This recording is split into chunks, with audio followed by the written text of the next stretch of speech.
Hey, Scrapper fans, how you doing? It's Cyclone. Well, I think I'm done scrapping. Heading out to a new company now. They rented me a car to come out there and drive for them, so I'm gonna go drive for them and see what I can do here. Make some money and stuff like that. So I may change the channel to Cyclone Trucker. Turn left after a quarter of a mile onto US 69 North. I'm not rightly sure yet, so and I might just keep it as a scrapper channel too. I don't know, you know. But turn next left. Sorry about that. It's the GPS in this new fanangled vehicle.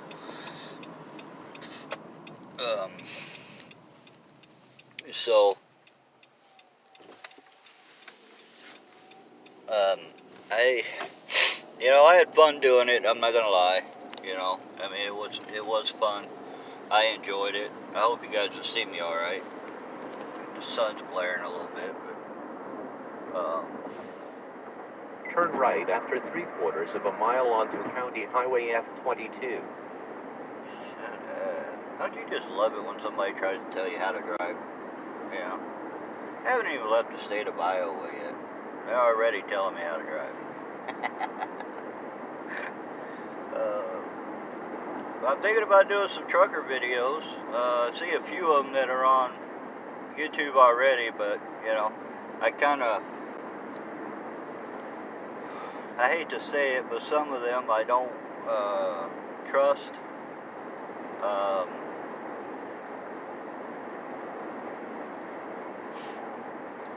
I don't know why anybody would listen to them. Turn next right. I've been doing this over 20 years. I figured I'd take a break, get off of it, and decide to do that scrapping and be home every day, but that didn't work out too well. Turn left after 1 mile onto I-35 north towards St. Paul. Shut up. Anyway, that's a beautiful house. But if you guys want to keep following me, see what happens. I got orientation tomorrow morning. Plan on doing a video tomorrow. Let you guys know how the first day of orientation went. The only thing I know I got to do tomorrow, what they told me anyway, is do a drive test and my drug test, which I'm not worried about either one of them. 90% of the time you're doing it in an automatic anymore, unless you're with the old school guys. I personally don't. I've never drove an automatic, except one time, and but I've never drove them over the road, so I don't know how good they are or if they're any good at all. But they're supposed to be more fuel efficient and turn left after a quarter of a mile onto I-35 north towards St. Paul. And better for you. Safer and all that good junk. But we'll see. But anyway, I'm gonna, do a video. Turn next left. Do a video after I get out of orientation when I get back to the hotel. Which they're putting me in a decent hotel, it looked like. I mean, I've never been there, but the company I'm going to work for, they're putting me in a hotel there at the Barker Island Marina, whatever that is, I don't know. So hopefully, it's not too awful cold out there. We can take a walk and look at the lake. Turn right after 209 miles. Maybe I could do a video on that, that'd be cool. So, but I did want to tell you guys, I did quit doing scrap. That last video of scrap was probably going to be my last one. But if you guys want to keep following me, let me know in the comments, and I'll make sure, you know, I get you guys a video out at least once a week.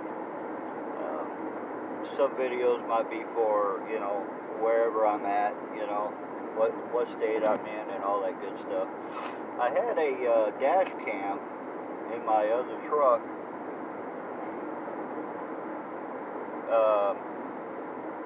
and a headset, but unknowns me and my wife, we don't know what the heck happened to them. She's going to look out for those while I'm gone.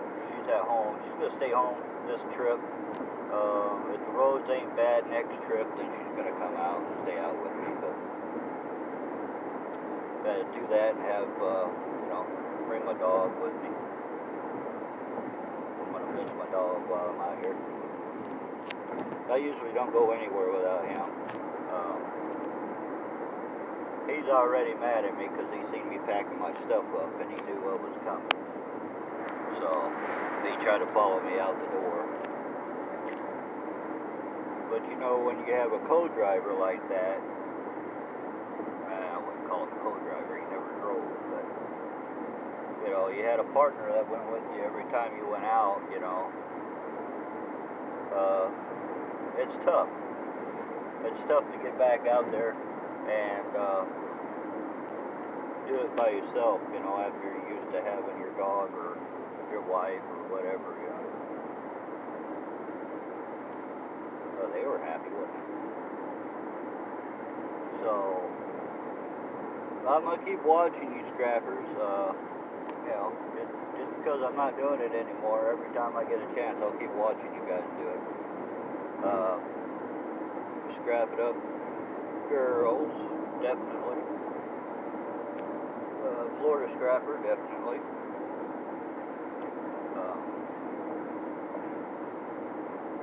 There's not too many other ones I really watch besides them two anymore. The rest of them are like, I don't know. I'm not gonna say bad about anybody. I'm a Christian and I'm gonna stay that way. But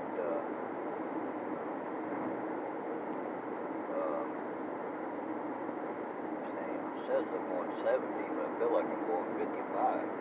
You ever been that way? Everybody's passing me and I'm going the speed limit. Oh well. Anyway, I figured I'd throw this video out to you guys. Hey, I want to throw something else out there too. I was listening to a couple of videos about, you know, over the road and stuff like that. And, you know, there is some contradiction out there about trainers and things of that nature. I used to be a trainer about, I don't know, 15 years ago. And then I was a team. After I found the only guy I trained that I could actually run with. Being a trainer is not all that, okay? You gotta wear yourself out because you're looking after you and looking after your trainee at the same time. I know there's some trainers out there that don't care about the trainees. You know, like CRST and a few other ones. I don't understand how they stay in business, honestly. And for you women out there that wants to be a truck driver, when you talk to a recruiter, you specifically ask them, if you're a new driver, you specifically ask for a female trainer. If they do not have a female trainer, look around first before you take your pick, okay? There is some weird people out there. If I was a trainer, I would train women in a heartbeat, you know?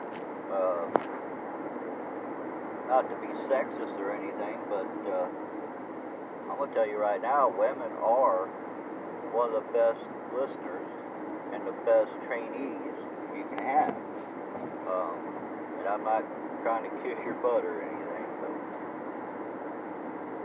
it's the truth. It's pay attention more. You know, they keep their mouths shut and actually listen to what a trainer has to say.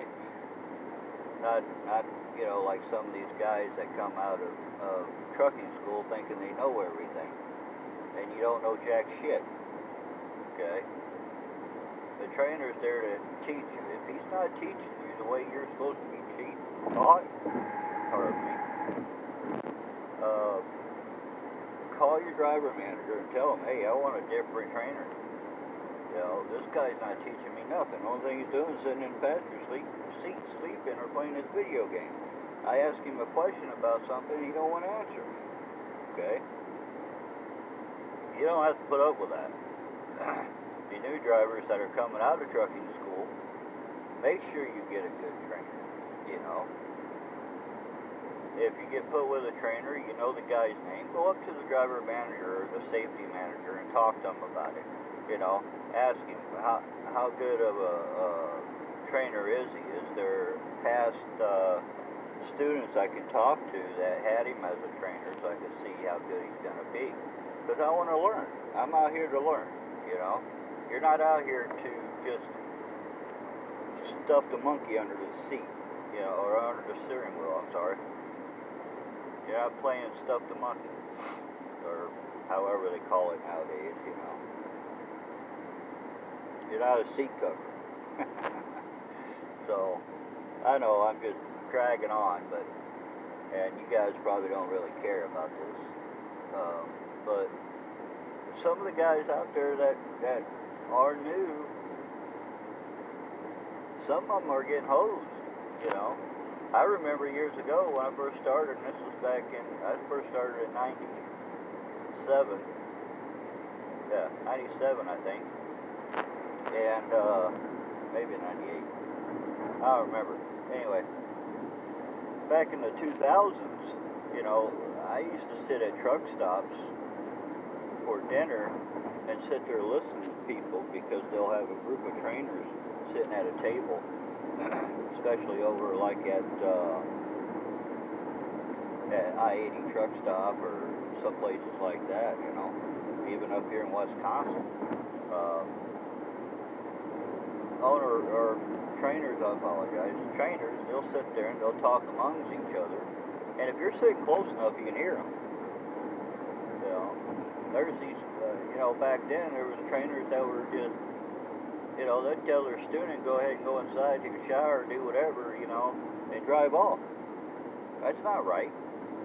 If he's doing that bad, okay, if your trainee is that bad to where you can't train him, tell your driver manager, tell him, hey, you know, this guy's untrainable. This last company I worked for, I trained a guy. And, yeah, it was local, you know, and the guy couldn't stay awake all the way up to Minnesota and all the way back. Now, I don't know about you guys, but I don't want anybody driving my vehicle, no matter if it's a van, car, 18-wheeler, whatever, you know. If you can't stay awake to drive, to do what you're getting paid to do, right? You need to find another career. Because I don't want you out here, and the rest of these guys don't want you out here. So, think real hard before you get into the trucking industry. Because once you get into it, and once you figure out, hey, this is actually a pretty damn good career, okay? Even though the Democrat or the political bull crap on the logs and crap like that, okay? I don't care about that. I'm out here to make money. That's all I'm out here to do. I got family to support. You got family to support, so let's do it. Let's not complain about stuff. You know, if you're gonna complain about it, get out. It's that simple. Just get out. Go find something else to do. You know? I see a couple of YouTubers on here that did do that. I'm not going to name any names because I can't remember them. Because I only watched them a couple of times. And then they just quit. But, I'm not going to leave you guys hanging, you know. When I get my truck, I'll show you my truck, you know, before I get everything put into it, get it all settled, get my first load, and while I'm getting my first load, maybe I'll do a video then if I got to do a hookup somewhere that's already preloaded for me. That's cool. I like those loads. Get that sucker, do your pre-trip on your trailer, and you hightail it out of there, you know what I'm saying? So, yeah, I sit there and I listen to some of these other guys, you know, with the companies and stuff like that, you know, complaining about this, complaining about that. You know, in all the years of trucking,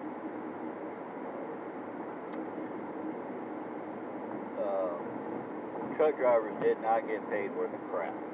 That's just the way it was, okay?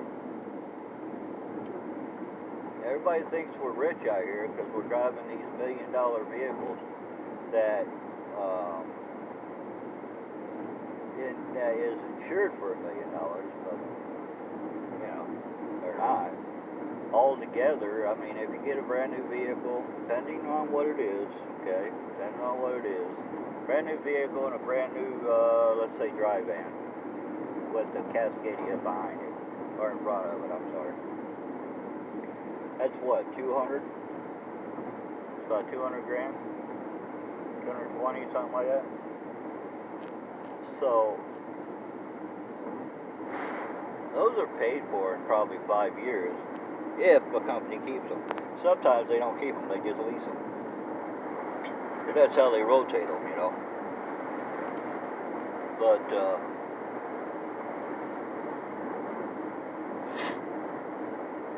anyway, I'm just rambling. I like to ramble every once in a while. It's been a while.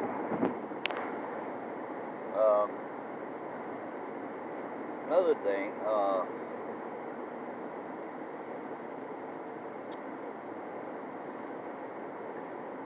what was I saying? Oh yeah, sorry. My brain goes blank sometimes.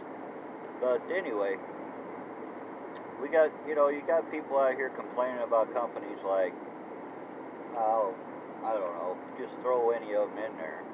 And there's always something bad about that company. Always. And don't get me wrong, there's some companies out there ain't worth a crap. And I won't recommend any company